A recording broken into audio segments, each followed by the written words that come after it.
हमारी अगली स्टोरी का नाम है the ugly tree.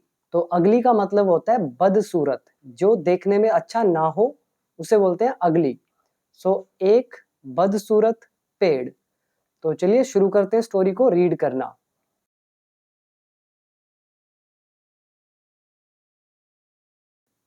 A long time ago, बहुत समय पहले, इन अ लश ग्रीन फॉरेस्ट, हरे भरे जंगल में। फॉरेस्ट मतलब जंगल, लश ग्रीन इसका मतलब होता है हरियाली से भरपूर। तो बहुत समय पहले हरे भरे जंगल में there were many straight and beautiful trees. तो बहुत सारे स्ट्रेट यानी कि सीधे, ब्यूटीफुल सुंदर पेड़ थे। तो बहुत सारे सीधे और सुंदर पेड़ थे। बट लेकिन इन दिस फॉरेस्ट, इस जंगल में, there was a lonely tree, इस जंगल में एक अकेला पेड़ था। लोनली मतलब होता है अकेला। whose trunk, जिसका तना, was hunched, hunched का मतलब होता है bent यानी कि मुड़ा हुआ। ट्रंक मतलब तना। तो यहाँ पे whose हमारा एक रिलेटिव प्रोनाउन है अगर इंग्लिश में देखें तो। और यहाँ पे ये हमारा देयर का चैप्टर यूज हुआ, देयर वर। फिर अगेन नेक्स्ट सेंटेंस में देयर वॉज। वर कब लगता है? जब हम ज्यादा की बात करें। देयर वर मैनी ट्रीज, अगर एक की बात है तो देयर वॉज। और यहाँ पे हुज ट्री के बारे में बता रहा है जिसका तना वॉज हंच्ड, जो झुका हुआ था। तो ये जो हंच्ड है ये एक एडजेक्टिव का काम करता है।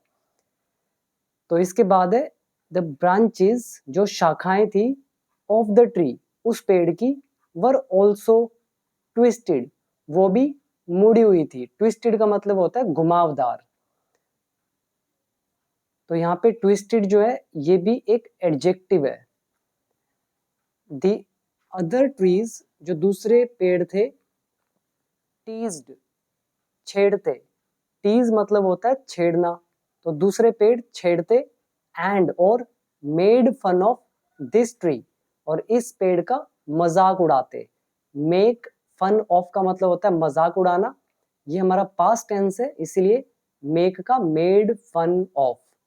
तो यहाँ पे आप वर्ड याद करें पहले, लश ग्रीन हरे भरे, उसके बाद लोनली मतलब अकेला, ट्रंक मतलब उसकी जो तना होता है पेड़ का, हंच्ड मतलब मुड़ा हुआ यानी कि बेंट या झुका हुआ, ट्विस्टेड यानी कि घुमावदार गोल गोल, टीज मतलब छेड़ना, टीज का सेकंड फॉर्म टीज्ड। तो दूसरे पेड़ उसे छेड़ते और उसका मजाक उड़ाते, एंड और कोल्ड पुकारते, इट उसे, अ हंचबैक। हंचबैक का मतलब होता है कुबड़ा। जैसे कई लोग इंसान आपने देखे होंगे उनकी पीठ झुकी होती है, उनको कुबड़ा बोलते हैं, तो उसी को बोलते हैं हंचबैक। तो यहाँ पे कोल्ड एक वर्ब की थर्ड फॉर्म है, ये पैसिव वॉइस है। तो आगे है this made the tree very sad. तो दिस मतलब ये, यानी कि जो उसको कहा जाता था कुबड़ा, तो ये चीज उसको उदास कर देती।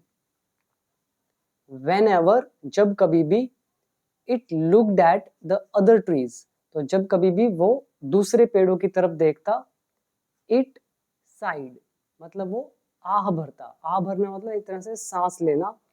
तो it sighed जैसे चैन की सांस लेना, sigh of relief, उसी तरह से sigh यानी कि एक तरह से आह भरना।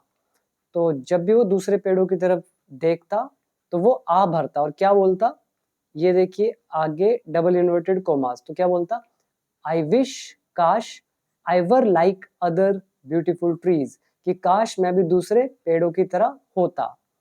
यहाँ पे आई विश और आई वर, आई के साथ वर का यूज हुआ है, नॉर्मली वॉज का यूज होता है, बट ये हमारा इमेजिनेशन है, तो इसलिए इमेजिनेशन में वर का यूज होता है आई के साथ और बाकी सबके साथ भी। आगे है गॉड डिस्क्रिमिनेटेड मी, गॉड ने, भगवान ने मेरे साथ भेदभाव किया। डिस्क्रिमिनेट मतलब भेदभाव करना। तो ये आई विश आई वर का लेसन गॉड डिस्क्रिमिनेटेड, ये हमारा पास्ट इंडेफिनिट टेंस, और आई साइड ये भी पास्ट इंडेफिनिट। व्हेनेवर जो है ये हमारा व्हेनेवर का चैप्टर है, जब कभी भी। तो अगर आप मेरा इंग्लिश कोर्स ज्वाइन करना चाहते हैं तो एंड में आपको पता चल जाएगा, उसमें मैंने ये सारे रूल्स आपको कराए हुए हैं डिटेल में। तो ये व्हेनेवर हमने किया था वर्कबुक पार्ट 2 के अंदर। और इट लुक्ड ये है हमारा अगेन पास्ट इंडेफिनिट। आगे वन डे एक दिन, अ वुड कटर केम, एक लकड़हारा आया। केम वर्ब की सेकंड फॉर्म। और वुड कटर को एक और नाम से भी बुलाया जाता है। वुड कटर तो सिंपल है, लकड़ी काटने वाला। एक होता है लंबर जैक, लंबर जैक भी वुड कटर। डिस्क्रिमिनेट भेदभाव करना। साय मतलब आह भरना। तो इसके बाद आगे लिखा है, एक दिन लकड़हारा आया टू द फॉरेस्ट, जंगल में। ही सो उसने देखा, द हंचबैक ट्री उस कुबड़े पेड़ को। हंचबैक, ठीक है। तो उसने देखा, ही सो द हंचबैक ट्री उस कुबड़े पेड़ को। एंड ग्रम्बल्ड और वो गुस्से में बड़बड़ाया। ग्रम्बल का मतलब होता है थोड़े गुस्से में बड़बड़ाना। क्या बोला उसने, दिस ट्विस्टेड ट्री, ये जो घुमावदार पेड़ है, ट्विस्टेड ट्री है, इज यूजलेस, ये इसका कोई फायदा नहीं है, ये यूजलेस है फॉर मी, मेरे लिए। एंड देन और फिर, ही कट डाउन उसने काट दिए। कट का सेकंड फॉर्म भी कट रहता है। उसने काट दिए all the straight and smooth trees, सारे स्ट्रेट और स्मूथ ट्रीज को उसने काट दिया।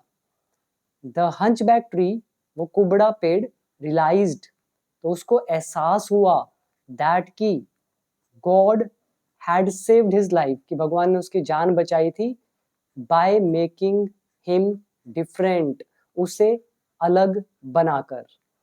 तो कितनी अच्छी स्टोरी है। तो इसका मॉरल देखते हैं, और पहले आप वर्ड मीनिंग याद करें। हंचबैक इज कुबड़ा, यूजलेस मतलब जिसका कोई फायदा ना हो। इसके अलावा बाय मेकिंग मतलब बनाकर, रियलाइज मतलब एहसास होना, कट डाउन इज काटना, ग्रम्बल इज गुस्से से बड़बड़ाना। तो इसका मॉरल क्या निकलता है, मॉरल का मतलब होता है नैतिक शिक्षा। Everything has its own advantages and disadvantages.